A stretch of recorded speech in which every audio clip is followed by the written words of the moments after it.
28 साल बाद भारत ने क्रिकेट के मक्का कहे जाने वाले लॉर्ड्स मैदान पर जीत हासिल की है और इस जीत में अहम भूमिका निभाई है। इस जीत को दिलाने में ईशांत शर्मा के माता और पिता हमारे साथ मौजूद है। उनसे जानते हैं कि बेटे की इस सफलता पर उन्हें कैसी अनुभूति हो रही है। आंटी, सबसे पहले आपसे जानना चाहेंगे कि ईशांत ने जैसा प्रदर्शन किया, आज बहुत अहम मैच था, 28 साल बाद इंडिया को जीत हासिल हुई, कैसा आपको? बहुत अच्छा लग रहा है, बहुत खुशी हो रही है। और देखो, मेरी जगह हर कोई पेरेंट्स होंगे तो उनको अच्छा लगे। क्या अभी आपकी बात हुई मैच खत्म होने के बाद ईशांत से बात हो पाई है या? हमारी अभी कोई बात नहीं, रात को देख। ये तो बहुत अच्छा फील हो रहा है मैडम, क्योंकि एक तो इतने लंबे समय बाद जीते हैं और ये मैंने पहले भी आपसे कहा है कि पूरी टीम की जीत है, क्योंकि कोई एक प्लेयर नहीं जिता सकता। सबने अच्छा किया, प्रदर्शन बहुत अच्छा किया और उसमें तो कामयाबी मिली और ऊपर वाले का वो रहा है कि सबसे पहले तो ऊपर वाले का शुक्रगुजार करते हैं कि जो इतने टाइम बाद जो 28 साल का जो डिफरेंस था वो कवर के जीता। इंडिया ने मैच बहुत अच्छा लगा। विराट कोहली को गर्लफ्रेंड साथ रखने की इजाजत देने का बीसीसीआई ने किया खंडन। बीसीसीआई उपाध्यक्ष राजीव शुक्ला ने कहा है कि बीसीसीआई किसी भी खिलाड़ी को गर्लफ्रेंड रखने की इजाजत नहीं देता है। नहीं, मुझे तो इस खबर में बिल्कुल सच्चाई नजर नहीं आती। इसकी खबर की विश्वसनीयता पे मुझे पूरा शक है। इस तरह की कोई परमिशन बीसीसीआई नहीं देता है कि किसी की गर्लफ्रेंड को जो है बीसीसीआई ठहराए किसी के कमरे में। इस तरह का हमारे यहाँ कोई प्रोविज़न नहीं। हमारे यहाँ बड़े सिंपल प्रोविज़न है कि जो फैमिली होती है सिर्फ उसको हम परमिशन देते हैं। विराट की इस तरह से बेवजह बदनामी करना उचित नहीं है। खबर थी कि बीसीसीआई ने इंग्लैंड के खिलाफ पहले टेस्ट के दौरान नॉटिंघम में विराट की गर्लफ्रेंड अनुष्का शर्मा को साथ रहने की इजाजत दी थी। बीसीसीआई पर आरोप है कि नॉटिंघम के जिस होटल में टीम ठहरी थी उसी में आधिकारिक रूप से अनुष्का शर्मा को भी ठहराया गया था। मनमोहन सिंह सरकार ने अपनी सरकार बचाने के लिए किया था भ्रष्टाचार के आरोप में घिरे जज का प्रमोशन। सुप्रीम कोर्ट के रिटायर्ड जस्टिस मार्कंडे काटजू का आरोप।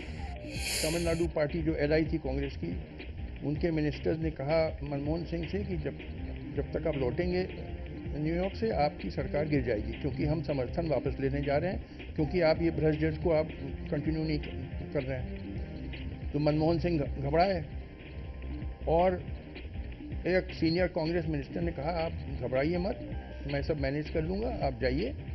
काटजू ने दावा किया है कि धमकी मिलने के बाद मनमोहन सरकार के मंत्री चीफ जस्टिस से मिले थे और जिसके बाद उस भ्रष्टाचार जज का प्रमोशन किया गया था। मद्रास हाईकोर्ट के जज की नियुक्ति को गलत बताते हुए जस्टिस मार्कंडे काटजू ने सुप्रीम कोर्ट के 3 पूर्व मुख्य न्यायाधीशों पर भी सवाल उठाए हैं। मुझे बड़ा ताज्जुब हुआ कि उस आईबी रिपोर्ट के बावजूद उनको लाहौटी साहब ने 1 साल का और टर्म दे दिया और उसके बाद सबरवाल साहब ने भी एक्सटेंड किया उनका टर्म और केजी बालकृष्णन साहब चीफ जस्टिस ऑफ इंडिया बने तो उन्होंने उसको परमानेंट कर दिया और हालांकि दूसरे हाईकोर्ट में गया। तो तीनों चीफ जस्टिस ऑफ इंडिया ने गलत काम किया, क्योंकि जब एडवर्स आईबी रिपोर्ट थी तो कोई औचित्य नहीं था उसको कंटिन्यू करने का। पूर्व जस्टिस केजी बालकृष्णन ने काटजू के आरोपों से इनकार किया है। जस्टिस काटजू को सुप्रीम कोर्ट के 3 पूर्व मुख्य न्यायाधीशों के नाम लेने में तो कोई हिचक नहीं हुई, लेकिन मद्रास हाईकोर्ट के उस जज का नाम लेने से वो बचते रहे जिन पर उन्होंने भ्रष्ट होने का आरोप लगाया है। दबाव बनाने वाली तमिलनाडु की पार्टी का नाम भी उन्होंने नहीं लिया। जस्टिस मार्कंडे काटजू ने भले ही उस जज का नाम ना लिया हो जिस पर उन्होंने आरोप लगाया है, लेकिन वरिष्ठ वकील प्रशांत भूषण ने एक जज का नाम लेते हुए कहा कि इन आरोपों के बारे में तो सबको पता है। प्रशांत भूषण ने जज के साथ साथ उस पार्टी का भी नाम लिया जिसने कथित तौर पर भ्रष्ट जज की नियुक्ति के लिए दबाव बनाया था। जस्टिस अशोक कुमार जो ये जज का नाम था, जो कि मद्रास में जिनको पहले एज एडिशनल जज अपॉइंट किया गया, फिर उनको एज एडिशनल जज 2-3 बार एक्सटेंशन दिया गया, फिर फाइनली उनको जस्टिस बालाकृष्णन जब चीफ जस्टिस थे उनके दौर में उनको कंफर्म कर दिया गया। उसको हम लोगों ने चैलेंज किया था और इसी आधार पर चैलेंज किया था कि भाई उनके खिलाफ कॉन्फिडेंशियल रिपोर्ट्स थी, शायद आईबी की भी रिपोर्ट थी। प्रशांत भूषण ने तो जज और पार्टी का नाम ले लिया, लेकिन ये तो जस्टिस मार्कंडे काटजू ही बता सकते हैं कि क्या वो इन्हीं के बारे में बात कर रहे हैं। सुप्रीम कोर्ट के पूर्व जज जस्टिस मार्कंडे काटजू ने कहा है कि उन्होंने मद्रास हाईकोर्ट के एक जज के खिलाफ भ्रष्टाचार के मामले का पता चलने के बाद उनके बारे में आईबी की जांच की सिफारिश की थी। उस वक्त सुप्रीम कोर्ट के मुख्य न्यायाधीश रहे जस्टिस आरसी लाहौटी ने उनकी गुजारिश को मानते हुए आईबी से उस जज के बारे में रिपोर्ट भी मांगी थी। जस्टिस मार्कंडे काटजू का आरोप है कि आईबी की रिपोर्ट में भ्रष्टाचार के आरोप सही पाए जाने के बावजूद मद्रास हाईकोर्ट के एडिशनल जज के तौर पर उस जज को 1 साल का एक्सटेंशन दे दिया गया। चीफ जस्टिस ऑफ इंडिया ने आईबी इंक्वायरी करी और रिपोर्ट आई कि हाँ भ्रष्ट है, और तब chief justice of India Delhi से उन्होंने चेन्नई फ़ोन किया मुझे, मैं चेन्नई में था, कि हाँ साहब आपकी बात बिल्कुल सही पाई गई कि ये भ्रष्ट जज है। काटजू ने दावा किया है कि यूपीए की सहयोगी पार्टी उस जज की नियुक्ति का दबाव इसलिए बना रही थी क्योंकि उस जज ने पार्टी के एक बड़े नेता को एक मामले में जमानत दी थी।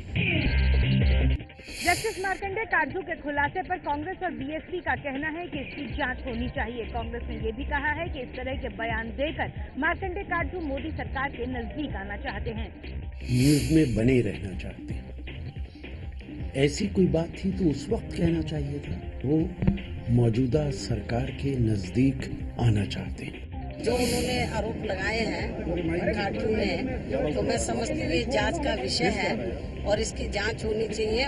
जुडिशरी करप्शन से कब दूर नहीं थी, सभी को मालूम है, लेकिन जो काटजू साहब ने आज कहा है ये बात, अगर उस वक्त कहते अपने चेयर पर बैठे हुए तो उनको ज्यादा ताकत आती। राजनीतिक पार्टियां न्यायपालिका में राजनीतिक दखल न होने का दावा तो करती है, लेकिन जस्टिस काटजू के इस तरह के बयान इस पर सवाल खड़े करते हैं। काटजू जी ने जो खुलासा किया वो मैंने पढ़ा आज, वो उसमें बिल्कुल असत्य है। वो कोई पॉलिटिकल प्रेशर्स के आधार पर उस जज का कंफर्मेशन नहीं हुआ। वो 2 साल से एडिशनल जज थे। हाँ, काटजू जी ने उनका कंफर्मेशन के खिलाफ लिखा था। सुप्रीम कोर्ट के पूर्व जस्टिस मार्कंडे काटजू के खुलासे पर संसद में हंगामा। जयललिता की पार्टी AIADMK ने उठाया मुद्दा।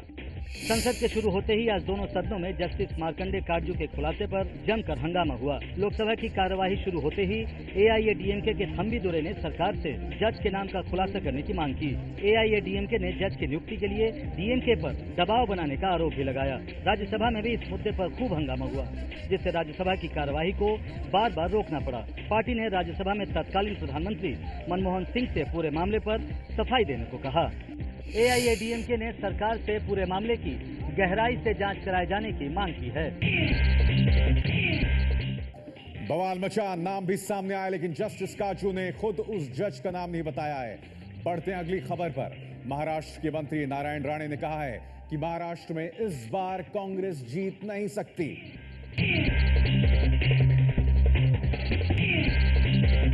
महाराष्ट्र में कांग्रेस को आज एक बड़ा झटका लगा है। महाराष्ट्र के उद्योग मंत्री नारायण राणे ने अपने पद से इस्तीफा दे दिया है। नारायण राणे दोपहर 1 बजे के करीब मुख्यमंत्री पृथ्वीराज चौहान के निवास स्थान पर पहुंचे और उन्हें मंत्री पद से अपना इस्तीफा सौंप दिया। चौहान से नाराज चल रहे राणे चाहते थे कि महाराष्ट्र में नेतृत्व परिवर्तन किया जाए। राणे के मुताबिक महाराष्ट्र में इसी साल होने वाले विधानसभा चुनाव अगर पृथ्वीराज चौहान के नेतृत्व में कराए जाएंगे तो उसका हाल भी लोकसभा चुनाव जैसा ही होगा। हालांकि इस्तीफा देने से पहले खुद पृथ्वीराज चौहान ने फोन करके राणे को मनाने की कोशिश की, लेकिन राणे नहीं माने। राणे के इस्तीफे से महाराष्ट्र में बुरे दौर से गुजर रही कांग्रेस को ऐन चुनाव से पहले और एक बड़ा झटका लगा है। कांग्रेस के लिए दूसरी बुरी खबर आज असम से आई है, जहां मुख्यमंत्री तरुण गोगोई के खिलाफ पार्टी के अंदर विद्रोह तेज हो गई। मुख्यमंत्री तरुण गोगोई से नाराज 30 से ज्यादा विधायकों ने आज राज्यपाल से मुलाकात की और राज्य में नेतृत्व परिवर्तन की मांग की है। कांग्रेस हाईकमान पहले ही नेतृत्व परिवर्तन की मांग खारिज कर चुका है। इसके बावजूद गोगोई का विरोध हो रहा है। लोकसभा चुनाव में असम में कांग्रेस को भारी नुकसान हुआ था। लोकसभा चुनाव में कांग्रेस को 14 में से 3 सीटें मिली थी। असम में 2016 में विधानसभा चुनाव होने। चुनाव नतीजों के बाद से ही तरुण गोगोई के खिलाफ आवाजें उठ रही थी और अब विधायक खुलकर उनके खिलाफ सामने आ गए हैं। आम आदमी पार्टी ने उपराज्यपाल नजीब जंग से मुलाकात कर दिल्ली में दोबारा चुनाव कराने की मांग की है। दिल्ली के पूर्व मुख्यमंत्री और आम आदमी पार्टी के संयोजक अरविंद केजरीवाल ने अपने विधायकों के साथ दिल्ली के उपराज्यपाल से मुलाकात की। केजरीवाल ने मांग की है कि अब दिल्ली में कोई भी पार्टी सरकार बनाने की हालत में नहीं है। ऐसे में दोबारा चुनाव कराए जाने चाहिए। जब 27 विधायक ये कह रहे हैं, 8 विधायक वो कह रहे हैं, तो 29 विधायकों के दम पे तो सरकार नहीं बन सकती। भारतीय जनता पार्टी के पास 29 विधायक हैं, तो अब किस बात का इंतजार है, कौन से करिश्मे का इंतजार है? तो उन्होंने भी माना कि हाँ, अब सरकार बनने के चांसेस तो काफ़ी रिमोट हैं, लेकिन जिस तरह से हमसे बात किया उस तरह से वो भारतीय जनता पार्टी से एक बार बात करेंगे और उनसे अगर वो कोई ऐसा कहते हैं तो उनसे नंबर मांगेंगे। उन्होंने कहा कि जो भी अब सरकार बनाए नंबर देने पड़ेंगे उसको। उपराज्यपाल ने कांग्रेस और बीजेपी के नेताओं से बातचीत करने के बाद ही कोई फैसला किए जाने का भरोसा दिलाया है। यूपी के राज्यपाल अजीज कुरैशी का गैर जिम्मेदाराना बयान, कहा भगवान भी नहीं रोक सकते हैं रेप। यूपी में हो रही रेप की घटनाओं के बारे में महामहिम अजीज कुरैशी का क्या मानना है, आप भी सुन लीजिए। Rape should not be issue कि आप खाली रेप के बारे में गवर्नमेंट कंडेम करते रहे, क्योंकि सारी अगर आप आर्मी सारी पुलिस फोर्स भी लगा दें तो भी रेप को खत्म तो नहीं कर सकते आप। Occurrence of rape can not be stop, लेकिन भगवान भी उतार लेके कर आए हैं तो शायद मुमकिन है रुक जाएगा कि ये। अजीत कुरैशी उत्तराखंड के राज्यपाल हैं। कुछ दिनों पहले पीएल जोशी के इस्तीफे के बाद अजीत कुरैशी को यूपी के राज्यपाल की जिम्मेदारी दी गई है।